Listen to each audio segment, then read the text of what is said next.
Welcome back, homies and honeys, to another episode of Final Fantasy XVI. This is gonna be episode 96.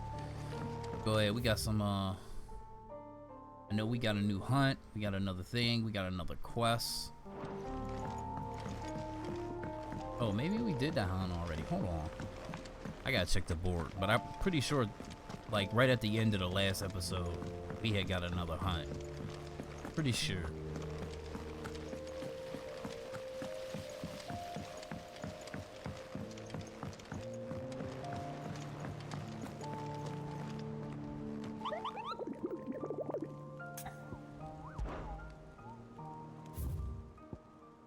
I wasn't tripping.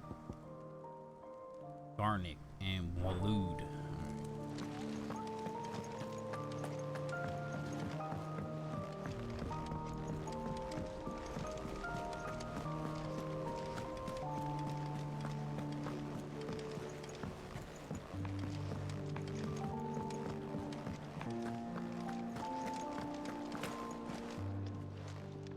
Clive. Ask about Origin. Here to say goodbyes, are you? For now, but you better come back or I'll fly up there and drag you home by your ear. Thank you, Karen. Damn. Didn't you think you find the thought appealing? Look, just don't die, alright? A change in leadership is bad for business.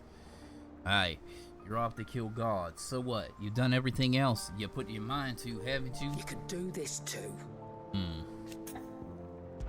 Thanks, If you're Sharon. gonna buy something, be quick about it. I am gonna buy up some It's potions. better I'll be here. Come again. Or don't. I'm not much bothered either way.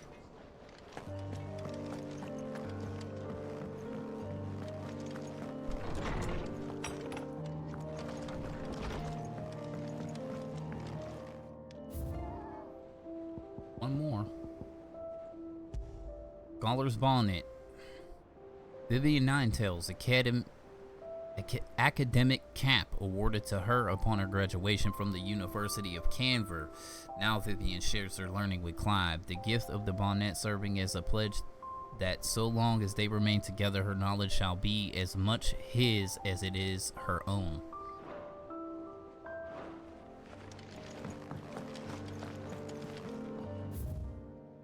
Making amends. Master Clive, I am aware there are matters of much greater import which demand your attention, but should you find yourself a moment, I bid you to visit me in the shelves, that I might ask a single favor concerning His Highness Prince Dion, Hippocrates. Got you, homie. It's usually me making demands of Hippocrates. I wonder what this is about.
Lawsman Hippocrates, I received your note. Ah, yes. I expect you're wondering what this is all about. You spoke of making amends with Dion, but I can't imagine what for. Then I should begin by telling you that I was once his tutor. This was some years ago, of course, before I joined Sid in his hideaway. At that time, I was counted among the foremost scholars of Oriflamme, and was accordingly invited to the palace to supervise the young prince's education, all to ensure that the future emperor had a firm grounding in, well, everything an emperor should. History, religion, commerce, government. Alas, our time together was cut short when Dion left to join the Dragoons. His studies no longer being deemed necessary. I had not expected to meet with him again, least of all here. Have you spoken with him? No, I have yet to find the right moment. His Highness always seems so preoccupied, especially when alone. I would not wish to disturb his ruminations with idle words of greeting. Not when I know he dwells upon the evil Ultima had him commit in the Dominion. The guilt weighs heavily on him, I know. But as you say, that was Ultima's doing. Surely you can't blame yourself. When I first met him, it was not guilt, but his people's expectations that weighed heavily upon him. And I did nothing to ease that burden. He bore it alone, until the day he could not bear it any longer. It is one of my greatest regrets that I only ever offered him my wisdom, when what he truly needed was friendship. The blame for Dion's transgressions lies not only on his shoulders, but on mine. I see. I'm ready to help you in any way that I can. Then I beg that you bring me a wild wyvern tail. Apothecaries across the ages agree that even to glimpse such a flower is to be granted inner solace. Fabulists and fraudsters all, of course. But there is oft a seed of truth to be found where even the most outlandish opinions align. Well, it can't hurt to try. Where can I find this flower? And how will I know it? You have seen cultivated wyvern tails before, I trust. The lily-white blossoms from whose roots the poisonous ink for the brand is distilled. Well, those which grow in the wild differ only in their purple hue. The harsher the environment in which they are raised, the deeper the color. There is a waterfall in Rickmal's roost across the strait, where the flowers once grew in abundance. Whether they still survive there, I know not. But try as I might, I can find no likelier location. It's all right. I'll find you a wyvern tail one way or another. Thank you, Clive. And please, be safe.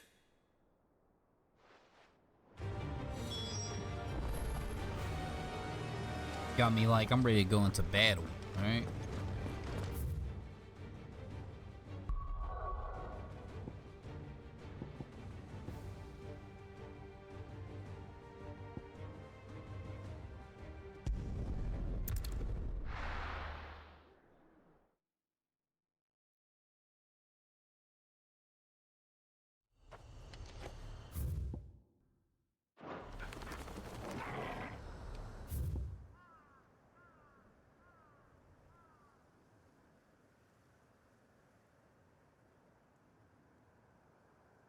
Barney. That's where we gotta go. For a hunt shenanigans, might as well do that first.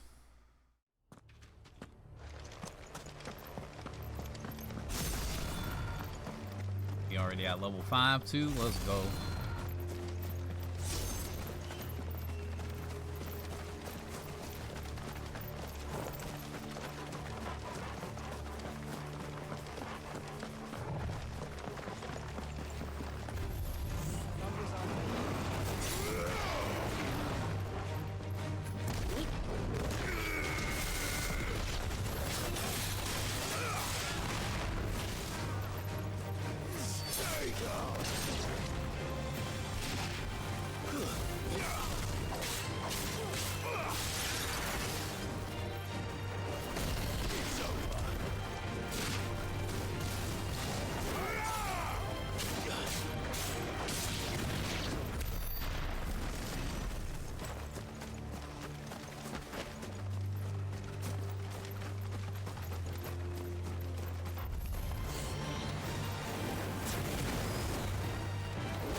Giza Maluk.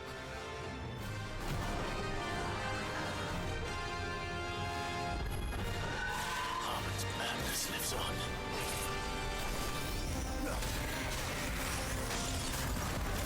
Hyper Garuda. What the fuck?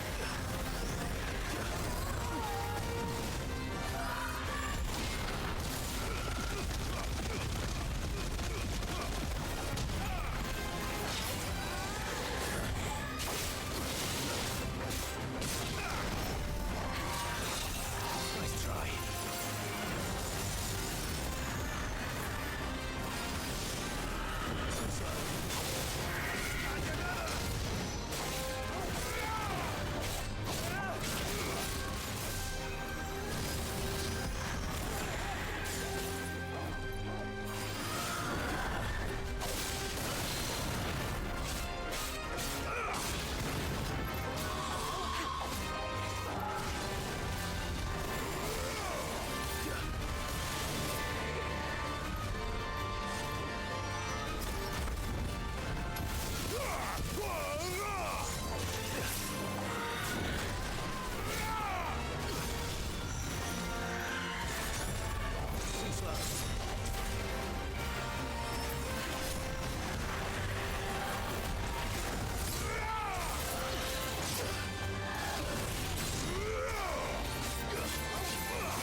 Ah.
Shit.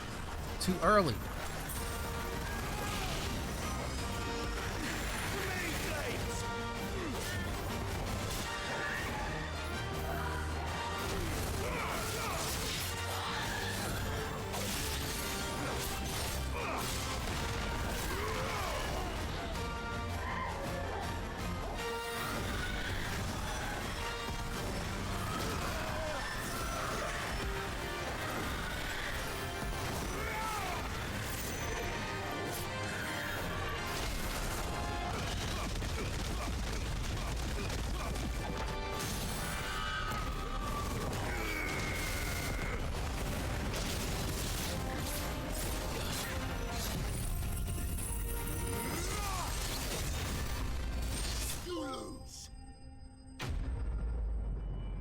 Hunter hunted. That's how I get down, baby.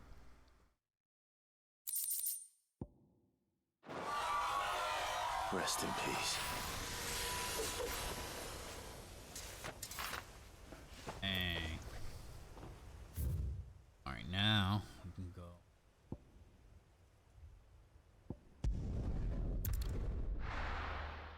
To where we need to go.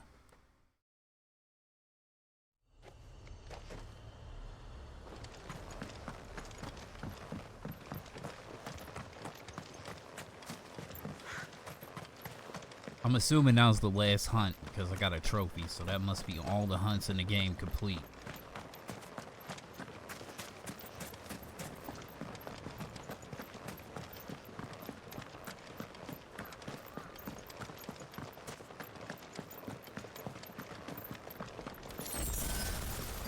I take it.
This won't be easy. Oh shit.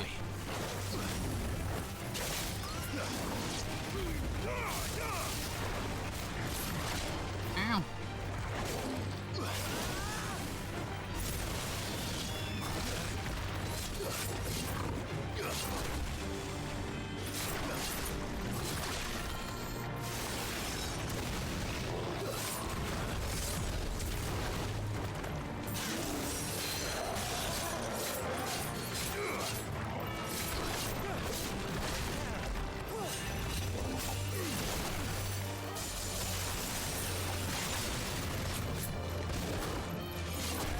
Can we not parry them? Probably not.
Seems this place has been flooded twice over.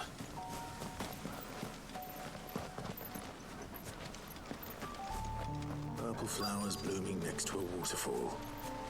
Shouldn't be too hard to find.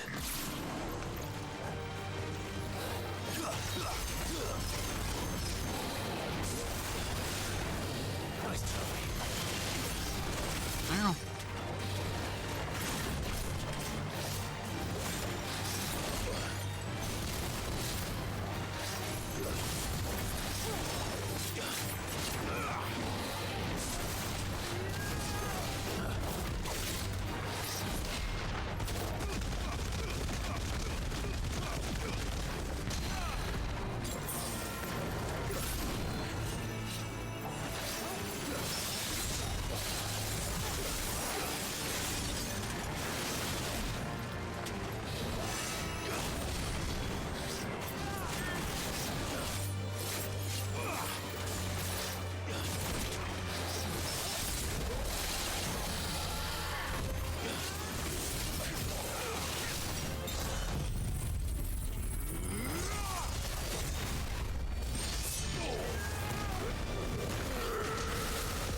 like my parry game off, bro.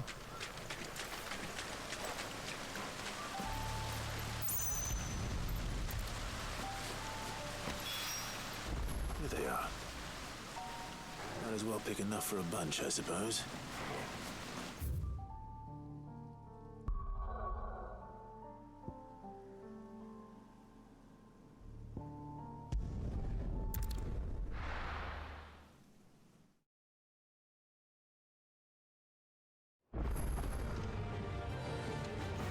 Track.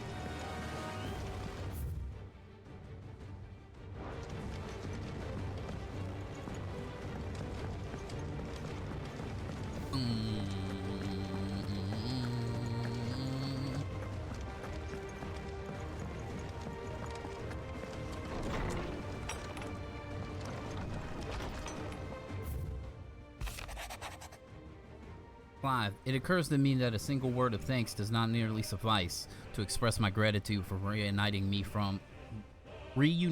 with from a distance. The tome made me who I am today, and yet I thought that I would never set eyes upon it again. That those who took it from me had forever robbed me of a part of myself, but now I am whole again thanks to you. I regret that I can only fill in the gaps in your knowledge and not the holes in your soul, for which reason I shall ever be in your debt. Vivian.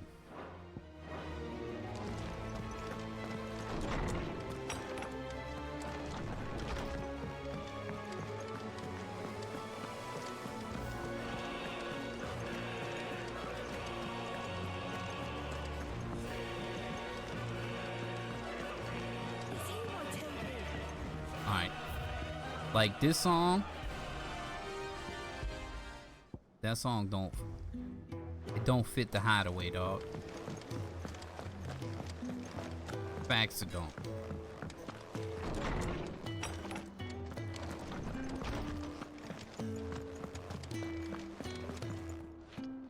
Oarsman, I found the flowers you were looking for. You did? I think I did.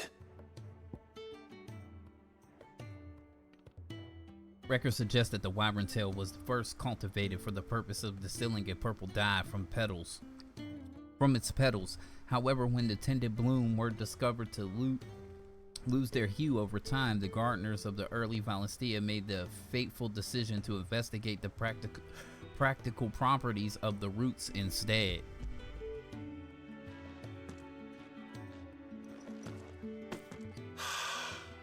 You did indeed. My dear boy, thank you. You wanted to make Dion a gift of one, did you not? Shall I invite him to join us? Oh, I don't... It's no trouble. I'll go and fetch him.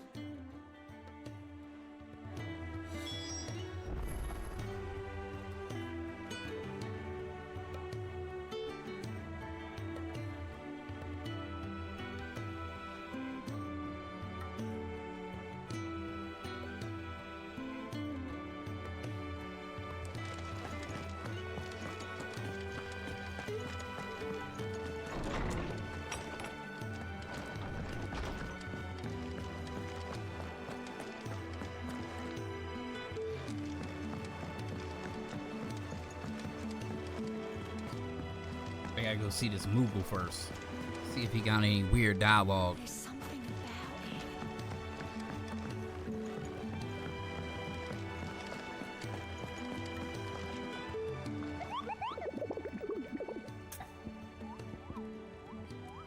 it. Ask about Nectar Adventures. Did I ever tell you about where I came from, Kupo? You're not from the forest. Oh, no, I'm from a forest, certainly, but which forest? Well, which forest? I can't tell you that. It's a secret, Kupo. Then what were you going to tell me? Nothing. I was just making sure I hadn't said anything I wasn't supposed to. Wow. And if you had? You don't want to know, Kupo.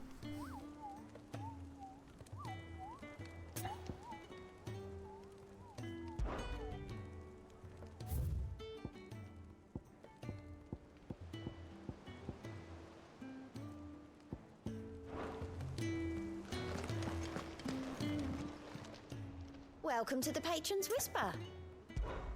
Is everything we've received and everything promised? Come again. I may have more for you.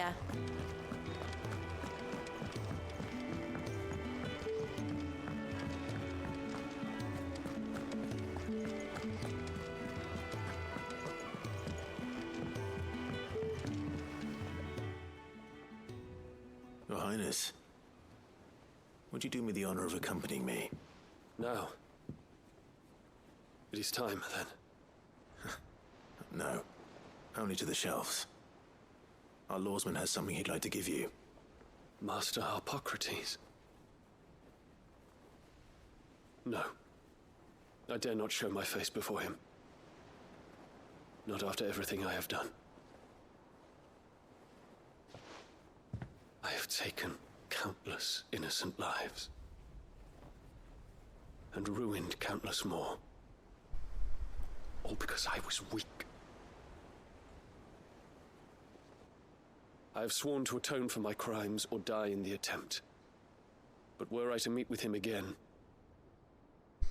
and see in his eyes what I have become, I fear that my resolve might falter. Then that is all the more reason to do it. Test your resolve. Prove to yourself, and to him, how strong it truly is.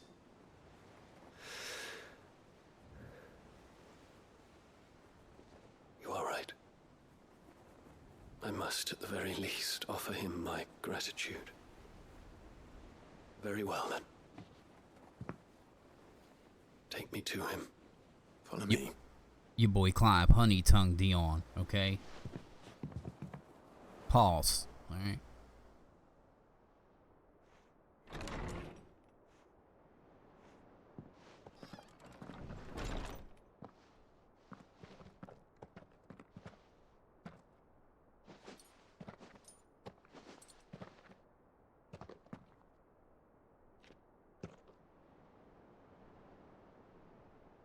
Even now, I hesitate to approach him. What must he think of me? You'd be surprised.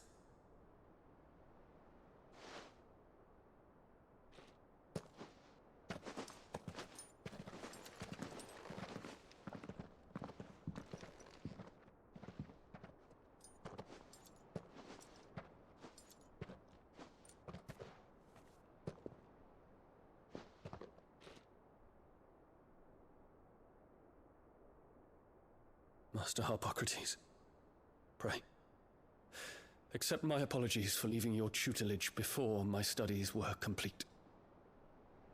Your lessons opened my mind to a world quite unlike the one I had imagined from within the gilded confines of the palace. And I shall be forever grateful for the efforts you made to enlighten me. Lift up your head, Your Highness. The deeds of youth require no apology.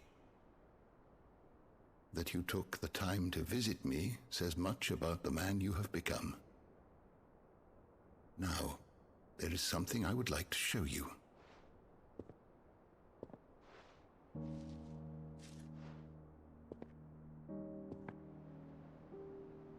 Is that a wyvern tail?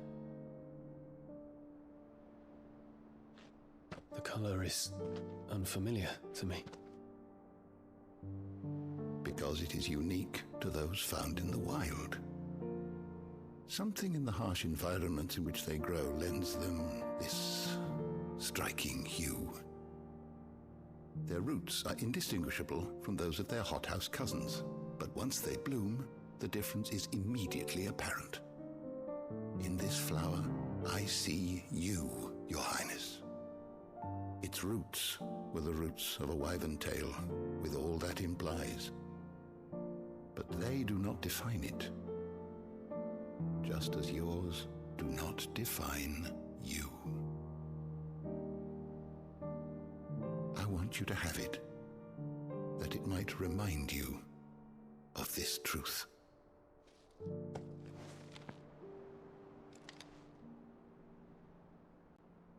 Master Harpocrates, I would ask of you a service.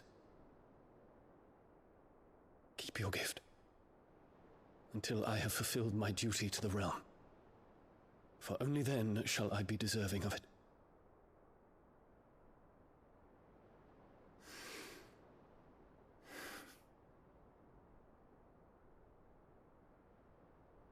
As you wish, Your Highness.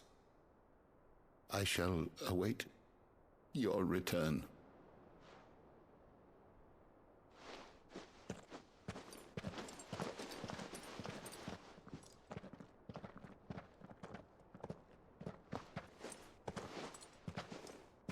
Our roots do not define us. No wonder my stepmother didn't like him. For reuniting me with memories I had thought long lost.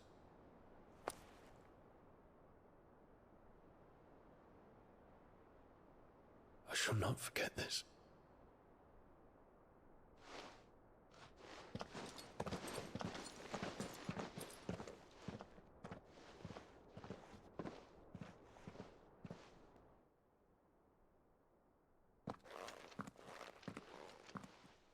Thank you, Clive.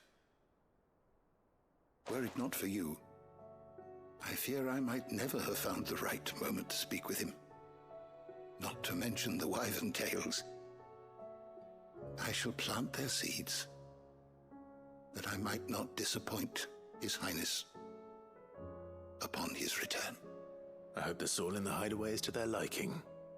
Why, these flowers bloomed in the bleak, black wastes of Waloed. I'm sure Nigel's yard will suit them to a T.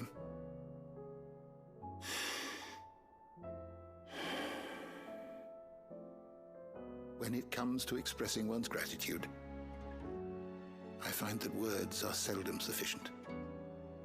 Here. What's this? A stolas quill. Or more precisely, my stolas quill. 'Tis said that an owl's feathers are steeped in the wishes it hears over its long lifetime. All those words just waiting to pour out onto the page. So consider this my wish for you. That one day you may put down your sword and pick up that pen.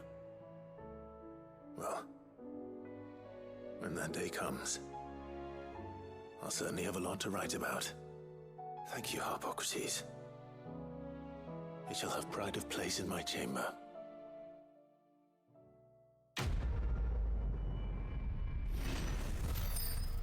All right. Bahamut's Mercy. A gift from the very first emperor of Sambrique to his infant son. This ring has graced the hand of every dominant of Bahamut since the Aether is absorbed from the icon over the years, aiding the next imperial scion in drawing out the full potential of their bloodline. But now the empire lies in ruin and that bloodline is broken, so let it be with Bahamut as was always intended, and it reduces Giga Flare cooldown by 6 seconds. And we got the Stolas Quill, Loresman Hippocrates' best loving writing implement, whose nib has scribed many learned tome. 'Tis said that an owl's feathers are steeped in the wishes it hears over its long lifetime. All those words just waiting to pour onto the page, Hippocrates.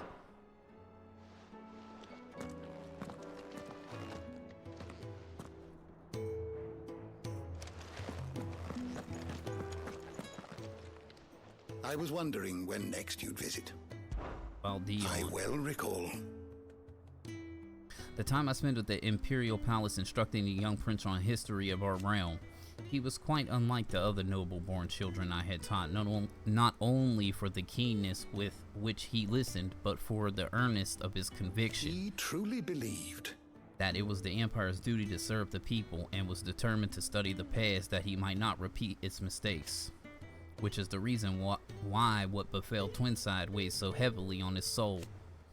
He must live with the consequences, and I fear it will take more than merely time to heal such wounds. It will take forgiveness. Not from you or me, nor his countrymen, nor even from his late father, no. From himself. Only then might his flower bloom again. Ask about origin. Ah, yes. You have arrived at a solution then. Dion will carry us. Indeed. Feat befitting the final act. I congratulate myself that I shall live long enough to see it, a feat in itself for a man of many of my years. But to be serious, it's no small thing to march against fate. Clive, you must be certain of your footing, lest the winds of destiny divert you from your course. Are you certain of your footing, Clive? I am. Then go. And do what you must. I have a few new notes that might interest you.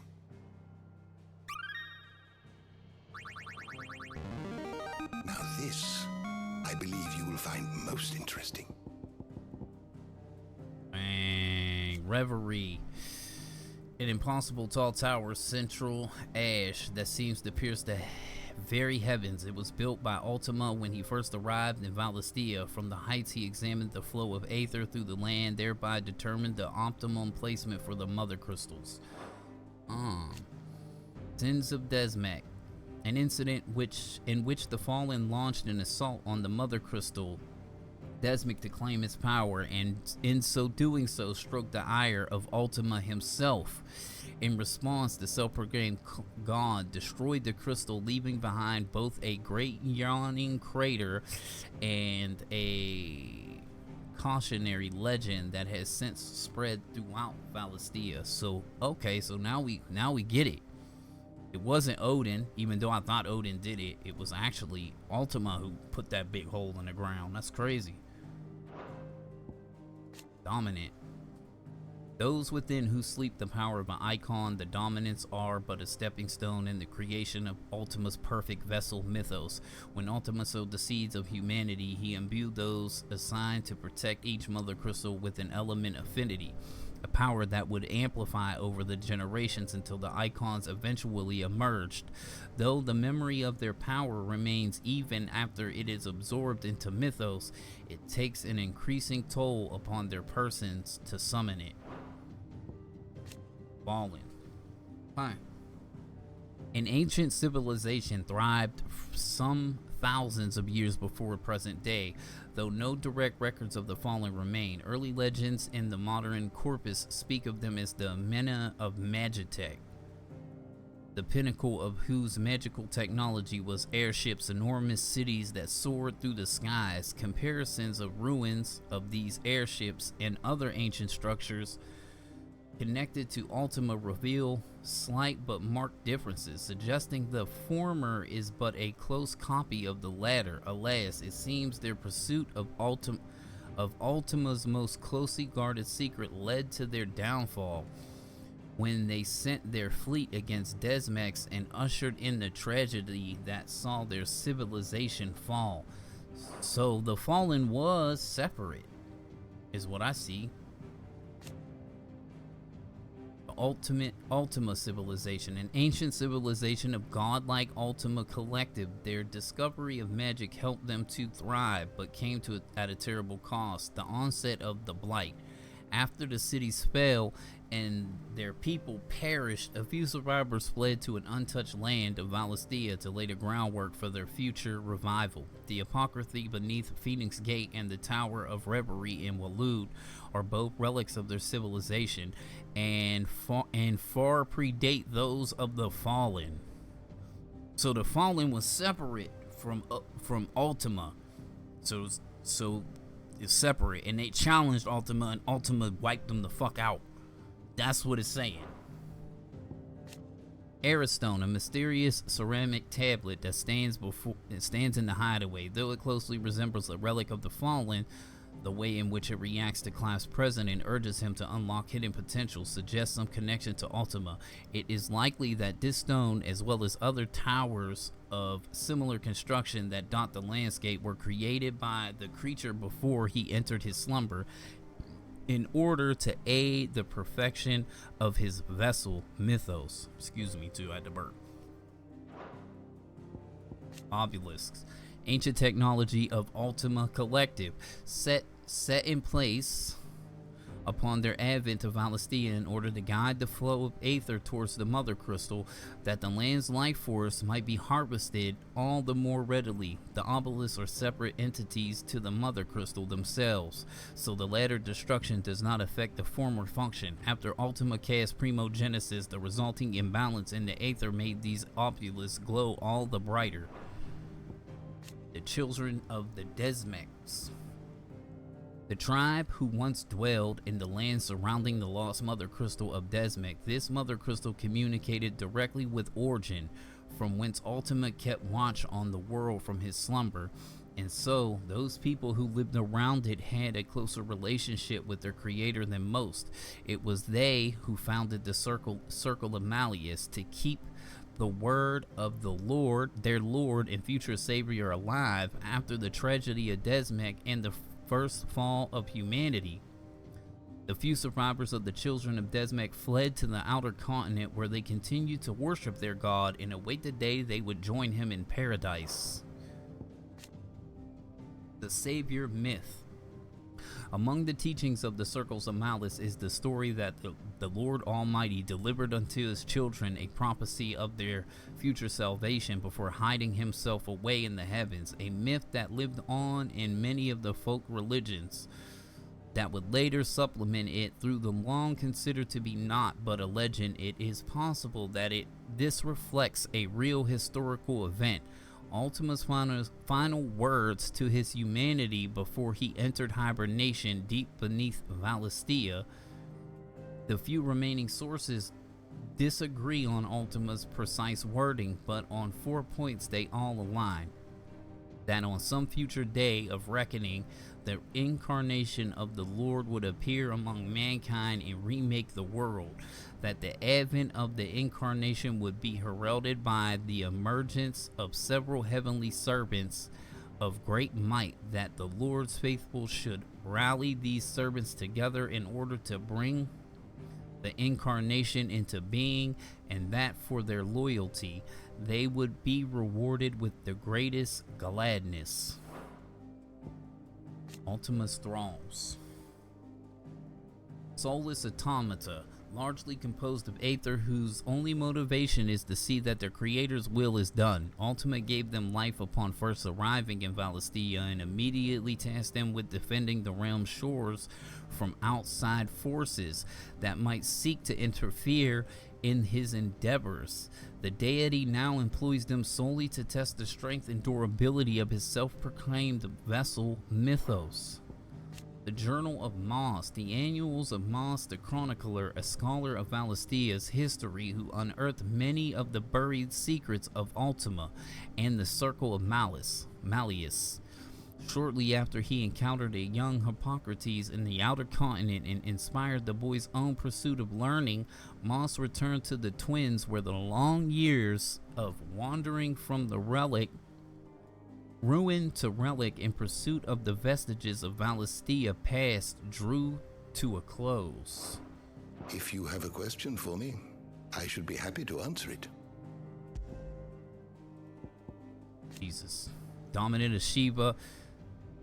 Blah, blah, blah. Born a princess of the Northern Territories, Jill was made the ward of Rosaria after her father. The Silver Mane incessant raids were quelled by the duchy. She entrusted her icon to Clive after he bested King Barnabas, that he might have the strength to fight their fate to the last. Torgal, Clive's faithful friend, after two were separated in a tragedy at Phoenix Gate, Torgal continued to search for his missing master, sniffing out anything that bore Clive's scent and carrying it home to their secret hideaway. It was during one of these forays on the mainland that he encountered Sid, who took the lonely Torgal and fashioned an anklet for the lovelorn pup, which he treasures to this day. Dion, Dominant Bahamut, Warden of Light. Before he joined the Dragoons, Dion spent his youth studying that he might assist his father in ruling the empire. On returning with Clive and Joshua to the hideaway, he is reunited with his old tutor Hippocrates, who inspires him to renewed determination and bring Ultimate's evil to an end. Gav, Sid's faithful scout, now one of Clyde's closest and most trusted allies. Born the youngest son of a large family, he's always longed to be a big brother. However, just as his mother was ready to give birth to the sister he had impatiently awaited, his entire family was slain in an imperial raid on the village. Now he has a new family and the members of the hideaway, and swears to protect them with his younger self could not. Holy shit, bro. So many lore dumps. Okay, Mid, adoptive daughter of Sid, who saved her from the streets as a girl and raised her as his own. Oh, it's not his blood daughter. Oh, and raised her as his own. He did the young Mid the following in her father's footsteps in perfecting his design for the mithril engine. Though she fears the complete engine might be used for ill if designs were to fall into the wrong hands, the dream of flight that she and her father shared is too great to see consigned to the dustbin of history, and so she continues to labor. One day the dream might become reality. Hippocrates, the hideaway's resident historian. Before meeting Sid and moving in with the band of outlaws, Hippocrates dwelled in a much grander surroundings, the Imperial Palace, where he served as a tutor to Prince Dion. He bears a deep and lingering affection for his former charge, and on reuniting with Dion in the hideaway, presented him with a gift of wild wyvern tail, that he might be reminded of the goodness within him and not punish himself unduly. Vivian, a scholar and strategist who makes her home in the hideaway, offering her insight to Clive that he might better understand the lay of the land. Once the professor at the University of Canver, her dogged pursuit of the truth earned her the enmity of some of her less scrupulous colleagues. After learning of a plot on her life, she fled to the hideaway and has been slowly, surely warming to her new surroundings ever since. They tried to kill her.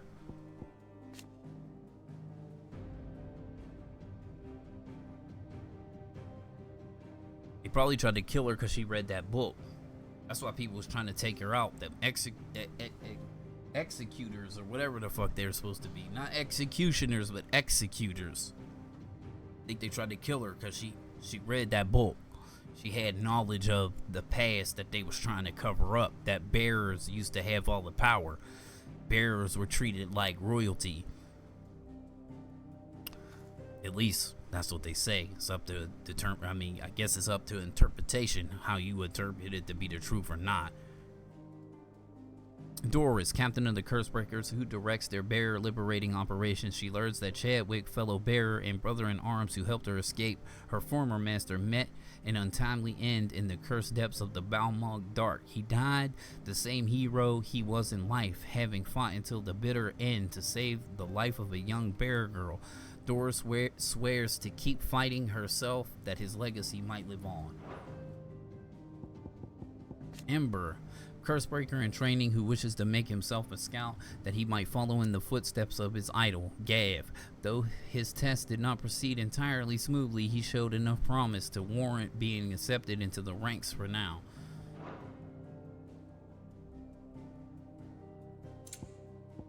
Quentin, the inscrutable landlord of Lost-Wing Tavern. After the village was swallowed by an aether flood, he and the survivors of the Lost-Wing family labored to build a new village in Galtlands, Bales. However, Clive convinces him to join Uncle Tri-Unity and put his oratorial skills to use, not merely leading Lost-Wing, but restoring order to the entire realm. Got Isabella, a priestess of the Vale, Northreach's foremost house of ill repute.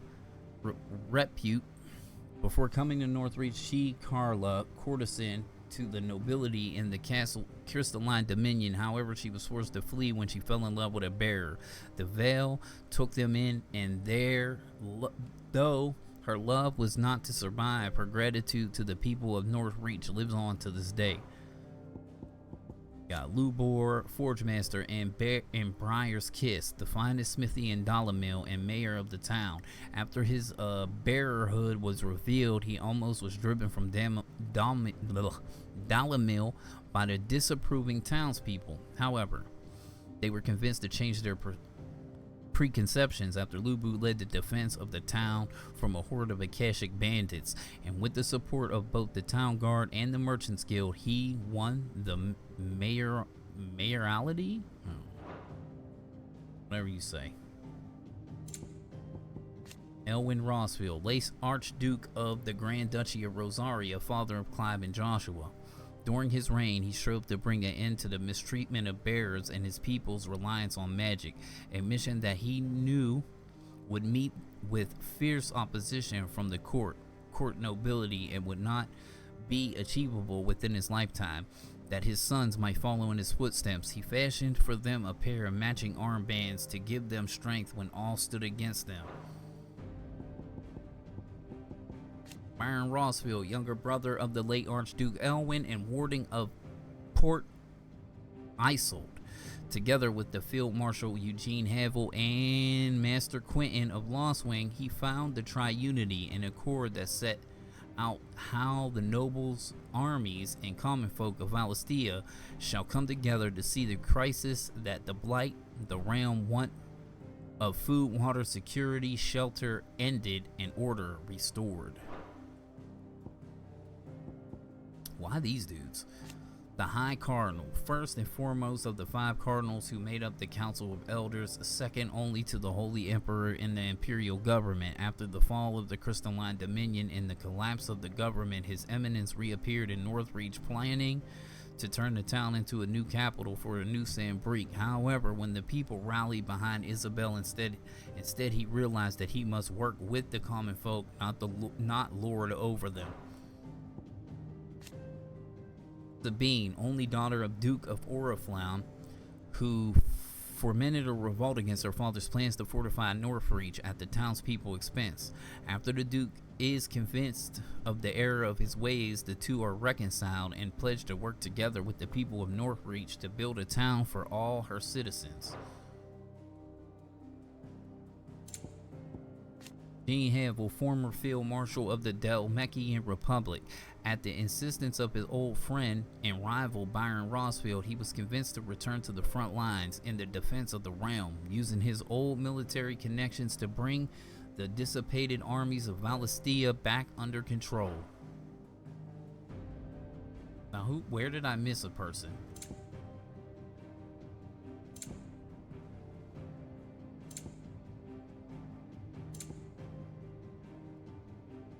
The fuck?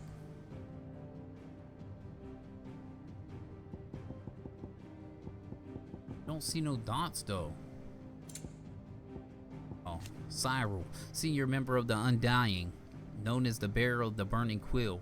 He and his order devote their lives and their service to the Phoenix, and do not fear death, so as long as it comes in the course of their duties.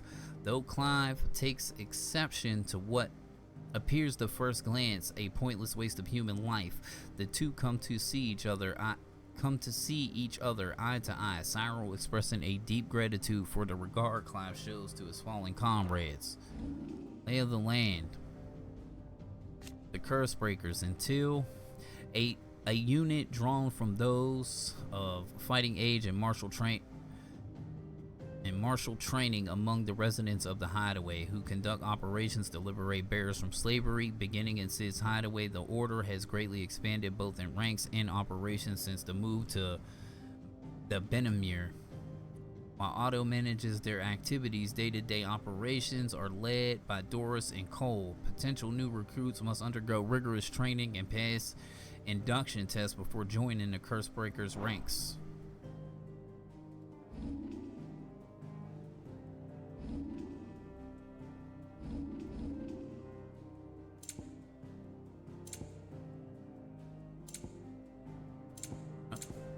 Northreach, a town which once has acted as a defensive gateway to St. Breek's holy capital of World Flame. Not long after the skies took a turn for the ominous and most of the old capital was lost to the Aether Flood, the Imperial High Cardinal arrived with designs to build a new empire, but at a great cost of citizens of Northreach. It was at this time Ultima's thralls descended upon the fields, both north and south of the Great Wall, forcing the citizens to choose between abandoning their town or fighting and possibly dying for those they love. The people chose the latter, and after a hard-earned victory, the High Cardinal was finally convinced to join the Highlands with Madame Isabella, and Modicium of the Order was at long last restored. Dalamil Inn, a literal oasis. Dalamil offers goods, food, repsite to those travelers who make a long march through the western Dalmacia's sweltering Velcroid desert. Since the fall of Drake's Fang, however, what was once a constant flow of visitors has dried to all but a trickle, leaving the town in dire straits and tension among its citizens high. Faced with the horde of Akashic bandits beating at both their gates, Lubar, renowned blacksmith, convinced the town to guard and its league of merchants to put aside their differences and join hands to fight for the people's survival. For this accomplishment, he earned not only the respect of his peers, but with the position of mayor, despite being a bearer. Okay.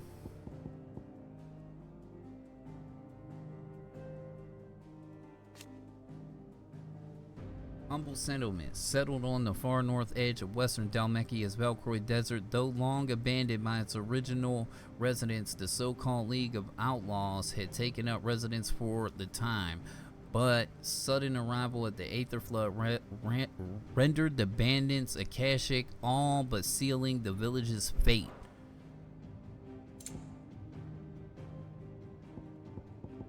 Balmung Dark, a colossum-like prison located immediately north of Ravenwit Walls in the kingdom of Waloed. Bearers sent here became unfortunate subjects of an ambitious military endeavor designed to train untrainable beasts of war.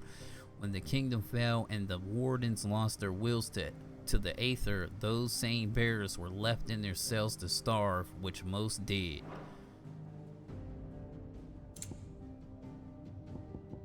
Mickelberg, a settlement situated in the south of Waloed. After being abandoned by its former residents, it became something of a gathering place for the followers of the Savior cult recently arisen on Ash, leading the Undying to dispatch an investigative mission there. Garrick, an idyllic mountain village in the kingdom of Waloed, or at least the remains of it. Here, an old acquaintance of Hippocrates made his home, quietly amassing a vast collection of rare tombs before Ultima and Barnabas' machinations rendered the realm Akashic and stripped him of his very will. The Badbach Conservatory, a dilapidated orphanage for bearers that sits upon a hill overlooking a verdant plains of Vidogras. In Waloed, the children who lived here were not cared for, but rather experimented on, enduring harrowing tortures designed to turn them into fearless, mindless weapons, an education that few were to survive.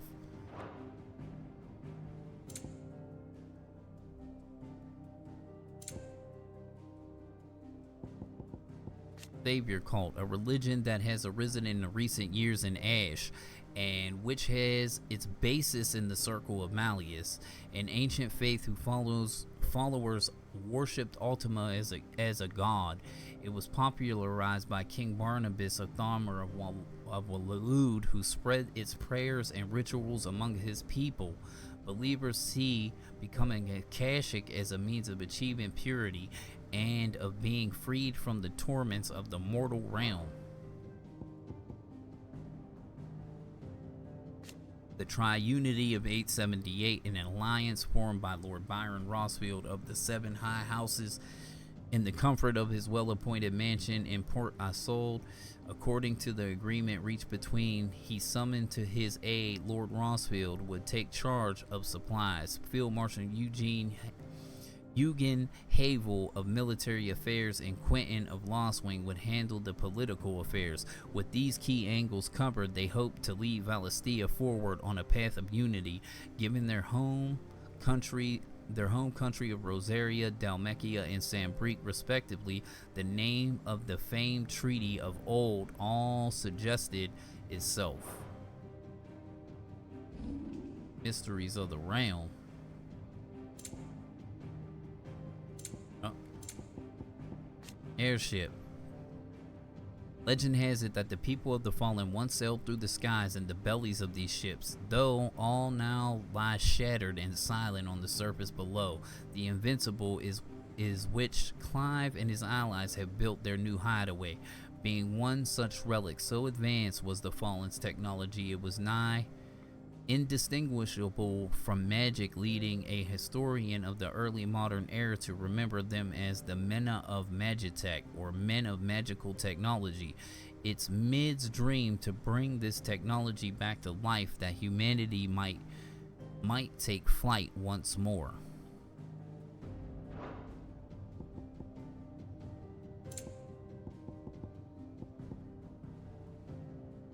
Deluge of blood. The Great War occurred in ancient times between a few who bear the blessing and the many who do not. It ended in a decisive victory for the unblessed masses and the signing of a continental accord, which cemented the systematic subjugation of the bearer minority. It was not until 100 years later that the first icons were to emerge, their human host being named Dominance, after the savior myth of the Circle of Malleus, which held that the Lord's return would be heralded by the appearance of his heavenly servants, most wondrous and most dominant. Such was the awesome power of these creatures that the authorities had no option but to exempt them from the system of slavery, announcing them to be something other than a lowly bearer and deserving of the highest honor, lest they should side with their fellow oppressed and bring a second deluge upon the master's heads.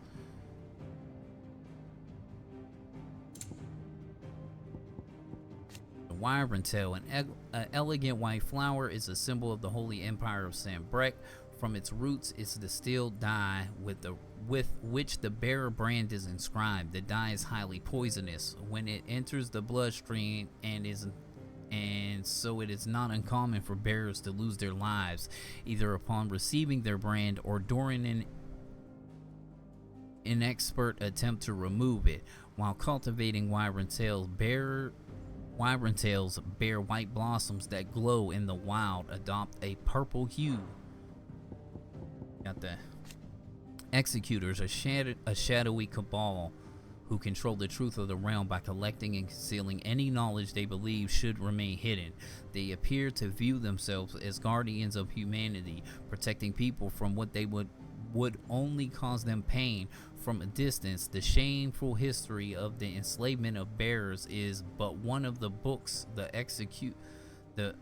executors would see expunged from public records. From a distance, a tome that lays bare the buried truth of avarice and vanity of mankind. Upon its publication, the powers that be did everything in their power to inherit once more, along with the author. It tells the history of bearers, those once worshipped and adored as bearers of heavenly blessings, earning them the moniker that they hold to this day, and how they became so to be despised, obsessed, and enslaved by the unblessed masses. The shadowy executors seize any copy that surfaces in order to protect humanity from the painful knowledge contained within its pages, or so they claim. Alright, that's all the lore, bro. That's all of it. Holy shit.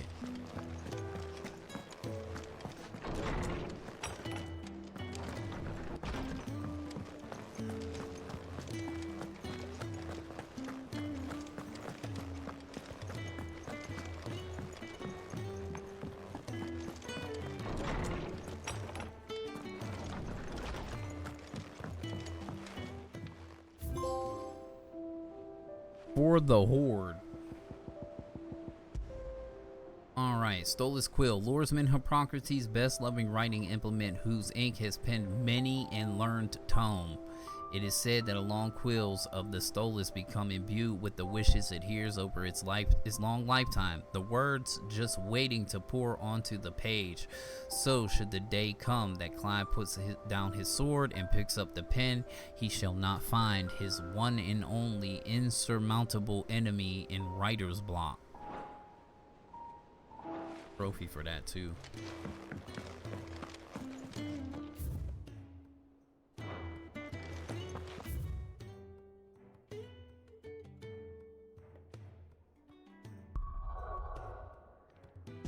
I want to reload to see if he's gonna send me a letter or something.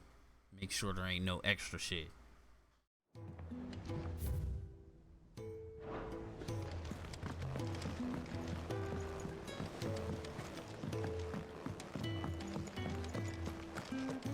Alright, homies and honeys, I'm going to go ahead and make the cut in this episode here. In the next one, we're going to take on that last arcade mode, and then we will proceed to back to their origin main story quest line. Hopefully you enjoyed this one. Catch you in the next one.